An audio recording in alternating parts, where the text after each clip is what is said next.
Hi ಎಲ್ಲರಿಗೂ ನಮಸ್ಕಾರ. Aryas cooking ಅರೇನಾಗೆ ಸ್ವಾಗತ. ನಾನಿವತ್ತು ರಾಮನಾಥ್ಪುರದಲ್ಲಿ ಇರುವಂಥ ಪ್ರಸನ್ನ ಶ್ರೀ ಸುಬ್ರಹ್ಮಣ್ಯ ಸ್ವಾಮಿ ದೇವಸ್ಥಾನಕ್ಕೆ ಹೋಗ್ತಾ ಇದ್ದೀನಿ.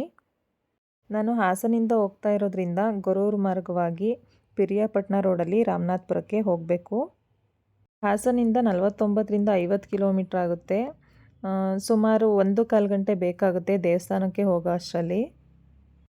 ಮನೇಲಿ ಕೆಲಸ ಎಲ್ಲ ಮುಗಿಸಿ ಪೂಜೆ ಎಲ್ಲ ಮುಗಿಸ್ಕೊಂಡು ತಿಂಡಿ ತಿಂದ್ಕೊಂಡು ಹೊರಡೋ ಅಷ್ಟರಲ್ಲಿ 10:30 ಆಯಿತು. 10:30ಗೆ ಹೊರಟಿದ್ದು ನಾವು. ದೇವಸ್ಥಾನಕ್ಕೆ ಹೋಗೋ ಅಷ್ಟರಲ್ಲಿ 11:45 ಆಗಿತ್ತು.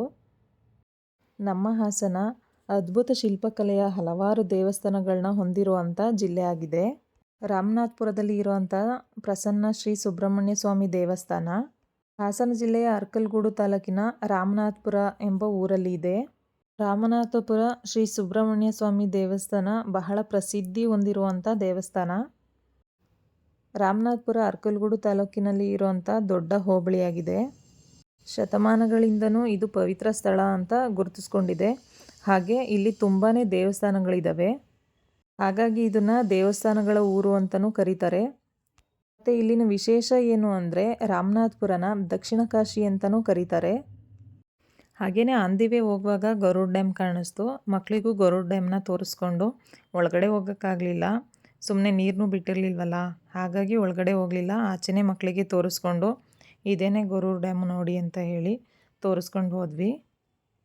ನನ್ನ ಮಗ ಮತ್ತು ಅಕ್ಕನ ಮಗ ಇಬ್ಬರೂ ಒಳಗಡೆ ಹೋಗೋಣ ಅಂತ ಹಠ ಮಾಡ್ತಾಯಿದ್ರು. ನೀರೇನೂ ಬಿಟ್ಟಿಲ್ಲ, ಸುಮ್ಮನೆ ಒಳಗಡೆ ಹೋದ್ರೂ ವೇಸ್ಟು ಅಂತೇಳಿ ಆಚೆನೇ ತೋರಿಸ್ಕೊಂಡು ಹೋದ್ವಿ.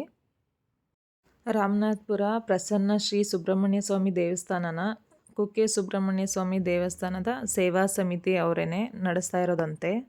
ಕುಕ್ಕೆ ಸುಬ್ರಹ್ಮಣ್ಯ ಸ್ವಾಮಿ ಸೇವಾ ಟ್ರಸ್ಟ್ ಏನಿದೆ ಅದೇ ಟ್ರಸ್ಟ್ ಅವರು ಈ ದೇವಸ್ಥಾನನೂ ಕೂಡ ನಡೆಸ್ಕೊಂಡು ಹೋಗ್ತಾ ಇರೋದು ಅಂತ ಹೇಳಿದ್ರು. ಪ್ರಸನ್ನ ಶ್ರೀ ಸುಬ್ರಹ್ಮಣ್ಯ ಸ್ವಾಮಿ ದೇವಸ್ಥಾನ ಹೇಗೆ ಅಸ್ತಿತ್ವಕ್ಕೆ ಬಂತು ಅಂದರೆ ಅದರಲ್ಲಿ ಒಂದು ಕತೆ ಇದೆ ಅಂತೆ. ಅದೇನು ಅಂದರೆ ಪುಟ್ಟ ಮಠದ 14ನೇ ಯತಿಗಳಾದ ಶ್ರೀ ವಿಭುದೇಂದ್ರ ತೀರ್ಥರು ಲೋಕ ಸಂಚಾರ ಮಾಡ್ತಾ ಇರುವಾಗ ಕಾವೇರಿ ನದಿ ದಡದಲ್ಲಿ ರಾಮನಾಥಪುರಕ್ಕೆ ಬಂದು ರಾತ್ರಿ ಹೊತ್ತು ವಿಶ್ರಮಿಸುತ್ತಿರುತ್ತಾರಂತೆ. ಆವಾಗ ಕನಸಲ್ಲಿ ದೇವ್ರು ಕಾಣಿಸ್ಕೊಂಡು ತನಗೆ ಇಲ್ಲಿ ಒಂದು ದೇವಸ್ಥಾನನ ನಿರ್ಮಿಸುವಂಥ ಯತಿಗಳಿಗೆ ಹೇಳಿದ್ರಂತೆ. ಅದೇ ದಿನ ಆ ಭಾಗದ ಪಾಳೆಗಾರನಾಗಿದ್ದ ಹೊಳೆನರಸೀಪುರದ ನರಸಪ್ಪ ನಾಯಕನಿಗೂ ದೇವರು ಕನಸಲ್ಲಿ ಕಾಣಿಸ್ಕೊಂಡಿತ್ತಂತೆ. ಆನಂತರ ವಿಭುದೇಂದ್ರ ಯತಿಗಳನ್ನ ಕನಸನ್ನು ನೆನ್ಸು ಮಾಡಬೇಕು ಅಂತ ಮರುದಿನ ನರಸಪ್ಪ ನಾಯಕ ಯತಿಗಳನ್ನ ದೇವಸ್ಥಾನನ ನಿರ್ಮಾಣ ಮಾಡಿ ಅಂತ ಹೇಳಿ ದೇವಸ್ಥಾನನ ಆರಂಭ ಮಾಡಿದ್ರಂತೆ. ಹಾಗಾಗಿ ಈ ದೇವಸ್ಥಾನ ಅಸ್ತಿತ್ವಕ್ಕೆ ಬಂತು.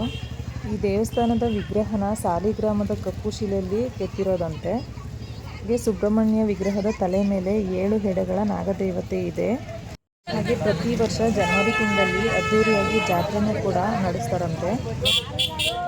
ಈಗ ನೋಡ್ತಾ ಇರೋದೇ ದೇವಸ್ಥಾನದ ಮುಂಭಾಗದ ಗೋಪುರ. ಇದು ಸುಬ್ರಹ್ಮಣ್ಯ ಷಷ್ಠಿಯಲ್ಲಿ ಅಲಂಕಾರ ಮಾಡಿರೋದ ಹಾಗೆ ಬಿಟ್ಟಿದ್ದಾರೆ. ಇವತ್ತು ತುಂಬಾ ಜನ ಇದ್ದರು. 1 ತಿಂಗಳು ಯಾವಾಗಲೂ ಪೂಜೆ ಇರುತ್ತಂತೆ. ಡಿಸೆಂಬರು 26, 27, 28ಕ್ಕೆ ವಿಶೇಷವಾದ ಪೂಜೆ ಇರುತ್ತೆ. ಹಾಗಾಗಿ 1 ತಿಂಗಳು ಫುಲ್ ರಶ್ ಆಗಿರುತ್ತೆ ಅಂತ ಹೇಳಿದ್ರು. ಹಣ್ಣು ತುಪ್ಪ ಮಾಡಿಸೋ ಅಂಥವ್ರು ಈ ಥರ ಬಾಳೆಹಣ್ಣನ್ನು ಅಡಿಕೆ ಪಟ್ಟೆಲೆ ಕೊಡ್ತಾರಂತೆ. ಎಲ್ರೂ ಆಚೆಯಿಂದ ಅಂಗಡಿ ಇರುತ್ತಲ್ಲ ಅಲ್ಲೇ ಸಿಗುತ್ತೆ, ಅಡಿಕೆ ಪಟ್ಟೆಗೆ ಬಾಳೆಹಣ್ಣನ್ನು ಹಾಕ್ಕೊಂಡು ತಗೊಂಡು ಹೋಗ್ತಾಯಿದ್ರು. ಅಲ್ಲಿ ಹಣ್ಣು ಕಾಯಿ ಮಾಡಿಸೋದಾದರೆ 40 ರೂಪಾಯಿ ಟಿಕೆಟ್ನ ತೊಗೊಂಡು, ಹಣ್ಣು ತುಪ್ಪ ಮಾಡಿಸೋದಾದರೆ 30 ರೂಪಾಯಿ ಟಿಕೆಟ್ ತೊಗೊಂಡು ಹೋಗಿ ಮಾಡಿಸ್ಬೇಕು. ಅಲ್ಲಿ ಸಪ್ರೇಟು ಪೂಜಾರಿಗಳು ಇರ್ತಾರೆ, ಅವರು ಹಣ್ಣು ತುಪ್ಪ ಎಲ್ಲ ಮಾಡಿಕೊಡ್ತಾರೆ. ಹಾಗೆ ಹಣ್ಣು ಕಾಯಿನ ಮಾಡಿಸೋದಾದರೆ ಗರ್ಭಗುಡಿ ಒಳಗೆ ಪೂಜಾರಿಗಳು ಇರ್ತಾರೆ, ಅವರೇ ಹಣ್ಣು ಕಾಯಿನ ಮಾಡಿಕೊಡ್ತಾರೆ. ಇದು ಗರ್ಭಗುಡಿಯ ಎಂಟ್ರೆನ್ಸ್. ಇದು ಎಂಟ್ರೆನ್ಸಲ್ಲೇ 2 ಆನೆಗಳ ವಿಗ್ರಹ ಇದೆ.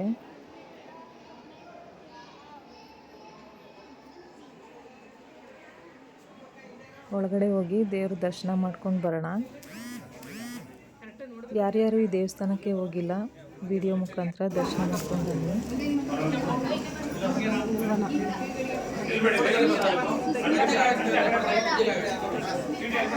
ದೇವ್ರ ದರ್ಶನ ಎಲ್ಲ ಮುಗಿಸ್ಕೊಂಡು ಆಚೆ ಬಂದ್ವಿ.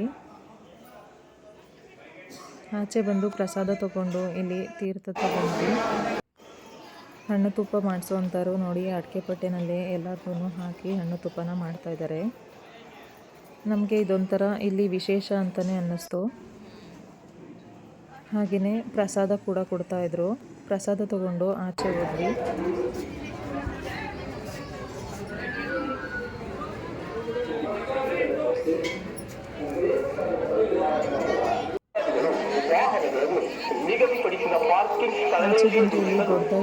ಹಳ್ಳಿ ಮರ ಇದೆ. ಹಳ್ಳಿ ಮರ ಸುತ್ತ ನಾಗದೇವತೆಯನ್ನು ಪ್ರತಿಷ್ಠಾಪನೆ ಮಾಡಿದರೆ ಎಲ್ಲ ಪೂಜೆ ಮಾಡಿಕೊಂಡು ಪ್ರದಕ್ಷಿಣೆ ಮಾಡ್ತಾಯಿದ್ರು. ಹಾಗೆ ಇಲ್ಲಿ ಕಾವೇರಿ ನದಿ ಕೂಡ ಇದೆ. ನೀರೆಲ್ಲ ಸ್ವಲ್ಪ ಕಡಿಮೆನೇ ಇತ್ತು. ಮಳೆಗಾಲದಲ್ಲಿ ಎಲ್ಲ ತುಂಬಿ ಹರಿಯುತ್ತೆ.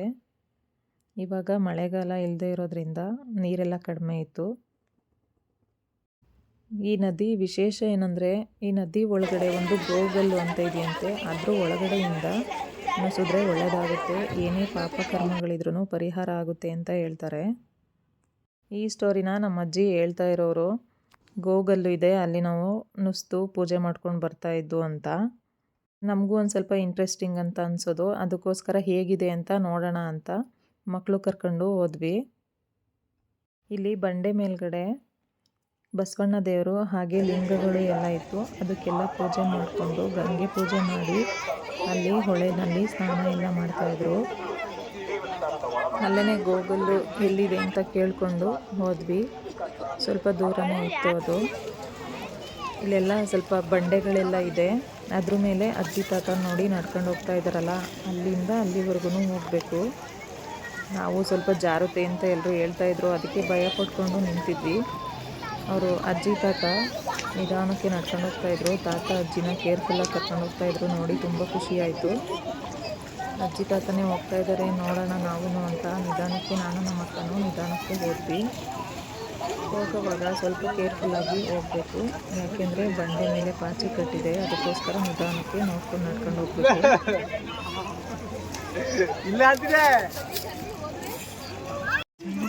ಅಂತೂ ನಾವು ಗೋಗಲ್ ಇದೆಯಲ್ಲ ಅಲ್ಲಿಗೆ ಬಂದ್ವಿ. ಅಲ್ಲಿ ಗೋಗಲ್ ನುಸಿವಾಗ ಅಲ್ಲೊಂದು ದೇವರಿದೆ, ಅಲ್ಲಿಗೆ ಪೂಜೆ ಮಾಡಿಕೊಂಡು ನಂತರ ಗೋಗಲ್ನ ನುಸಿಯೋಕ್ಕೆ ಬರ್ತಾರೆ.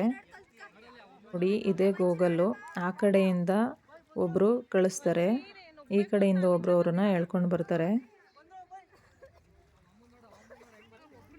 ಅದೇ ಅಜ್ಜಿ ತಾತ ಹಾಗೆ ಮಕ್ಕಳುಗಳು ಎಲ್ಲ ಗೋಗಲ್ನ ನುಸ್ತು ಬಂದರು.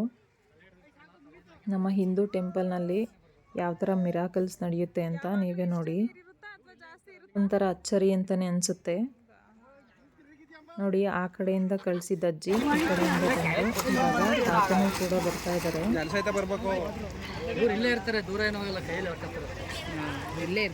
ಬಂದು ಗೋಗಲ್ನ ಹೇಗೆ ನುಸಿದ್ದಾರೆ ಅಂತ ನೋಡಿಕೊಂಡು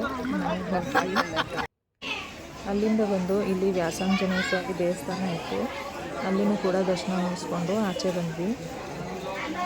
ಹಾಗೆಯೇ ಇಲ್ಲಿಂದ ಸ್ವಲ್ಪ ದೂರ ಹೋದರೆ ಅಲ್ಲೇ ಪಟ್ಟಾಭಿರಾಮ ದೇವಸ್ಥಾನ ಇದೆ, ಅಲ್ಲಿನೂ ಕೂಡ ದರ್ಶನ ಮುಗಿಸ್ಕೊಂಡು ಆಚೆ ಬಂದ್ವಿ. ಈ ವಿಡಿಯೋ ಇಷ್ಟ ಆಗಿದ್ರೆ ಪ್ಲೀಸ್ ಲೈಕ್ ಮಾಡಿ ಹಾಗೆ ಶೇರ್ ಮಾಡಿ. Thank you all.